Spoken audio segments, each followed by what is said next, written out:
तो class 11th के हमारे एमपी बोर्ड वाले बच्चों का मैंने वादा किया है 70 में से आपको 65 नंबर अवश्य दिलवाऊंगा।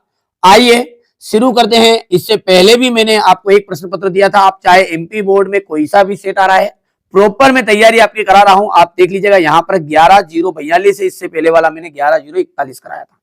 ठीक है, तो सारे के सारे क्वेश्चन पेपर को यदि आप पीडीएफ के थ्रू भी लेना चाहते हैं तो वो भी मिल जाएगा, पर यहाँ पर आपको समझा देता हूं ताकि समझ में भी आएगा सारी चीजें। दो असमान आकार के युग्मकों का संलयन कहलाता है। दो असमान आकार के युग्मकों का संलयन क्या कहलाता है? विषम युग्मता कहलाता है। क्रेब्स चक्र में एटीपी के कितने अणु निर्मित होते हैं? क्रेब्स चक्र में एटीपी के कितने अणु आपके निर्मित होते हैं? तो 30। जल विभाजन का संबंध किससे है? जल विभाजन का संबंध है आपका प्रकाश तंत्र फर्स्ट और प्रकाश तंत्र सेकंड से।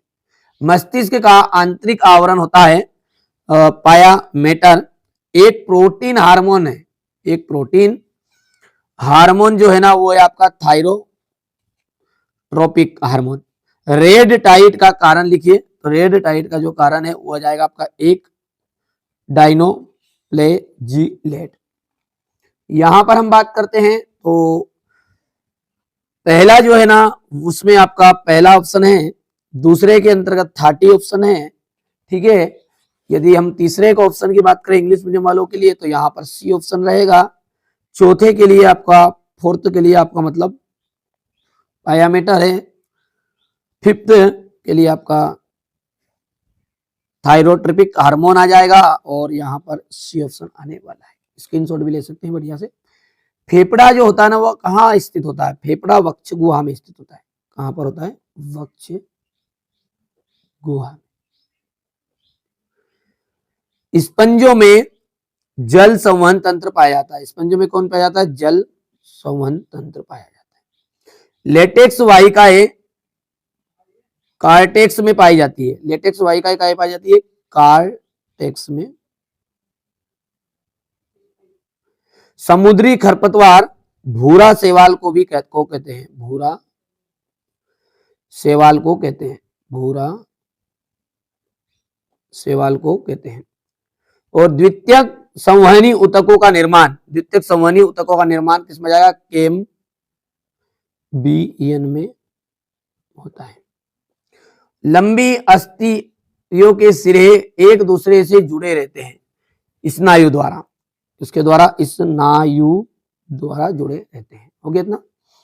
यहां पर हमारे इंग्लिश मीडियम वाले बच्चे रहेंगे, ये हो गया अपना। चलिए आगे देखते हैं। तो ये आपका है सही जोड़ी। सही जोड़ी का अपन मिलान करते हैं तो पहला आ जाएगा आपका यहाँ पर अंतःकंकाल। दूसरा आ जाएगा आपका पूर्ण डीएनए संश्लेषी प्रावस्था। तीसरा आपका जाएगा झींगा का आपका जाएगा ग्रीन ग्रंथि।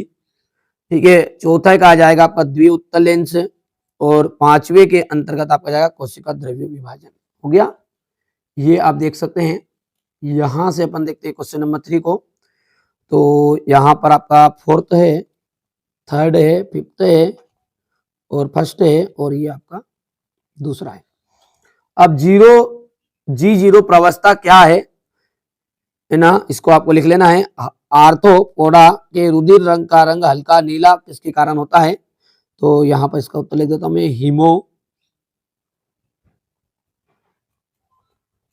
हीमोसाइनिन के कारण होता है। यूरिया का निर्माण कहाँ होता है? यकृत में।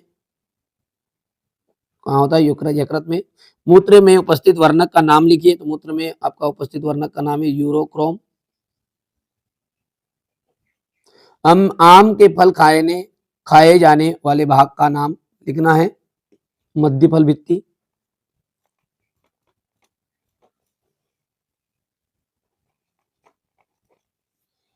ठीक है, यहां पर आप देख सकते हैं ये आपका पहला आपका ट्रू हो जाएगा।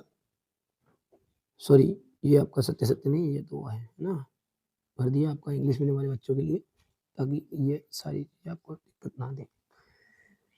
चलिए आगे देखते हैं। तो पहला जो है ना वो आपका सत्य है, दूसरा आपका सत्य रहेगा, तीसरा जो है ना वो देख लेते हैं तीसरे क्वेश्चन को। तीसरा क्वेश्चन जो है ना वो भी आपका सत्य है, चौथा आपका असत्य रहेगा, पांचवा आपका असत्य रहने वाला है, छठा सत्य रहेगा। ठीक है, यहाँ पर आप देख सकते हैं तो ये ट्रू फॉल्स है। तो पहला आपका क्या था, पहला दूसरा तीसरा ट्रू है, पहला दूसरा और तीसरा आपका ट्रू रहेगा, चौथा आपका फॉल्स रहेगा, पांचवा आपका फॉल्स है। ठीक है, और यहाँ पर ट्रू रहेगा। ठीक है, यहाँ से क्वेश्चन नंबर 6 हो गया, क्वेश्चन नंबर 7 हो गया, ये क्वेश्चन नंबर 8 है। यहाँ पर अपना ये हो गया question number 9, question number 10, question number 11, 12। यहाँ से आप देख सकते हैं क्वेश्चन नंबर 12 का हो गया। जल्दी जल्दी बेटा, जल्दी से सारी चीजें को मैं कंप्लीट कराने की कोशिश कर रहा हूँ ताकि आपको पीडीएफ भी मिल जाए। समय कम है, इतना ज्यादा आपके पास समय नहीं है यार, है ना। ठीक है, C3 C4 पथ में अंतर, ये क्वेश्चन नंबर 17, अक्षरण अक्षर में अंतर आपको मिलेगा। ठीक है, हो गया। चलिए इसके बाद में हम बात करते हैं, तो ये आपका रहने वाला है यहाँ पर रक्त और लसिका में अंतर, खुला हुआ बंद रक्त परिवहन संचरण में अंतर, दोहरा परिवहन में आप क्या समझते हैं, ऐच्छिक और अनैच्छिक पेशी में अंतर। और यहाँ से संधि क्या है, मनुष्य के शरीर में पाई जाने वाली विभिन्न संधियों का वर्णन कीजिए, तंत्रिका न्यूरॉन का नामांकित चित्र बताइए। हो गया इतना। चलिएगा, तो इस तरीके से मैंने आपको यहाँ पर क्लास 11th की बायोलॉजी के लिए क्वेश्चन पेपर बता दिया है। यदि आप इसको अच्छे से कवर करोगे, अच्छे से पढ़ोगे, तो ये मानिए कि आप अच्छा स्कोर कर पाओगे। चलिए इसी तरीके से लॉन्ग वीडियो को जरूर देखें, लॉन्ग वीडियो में सब कुछ छिपा है।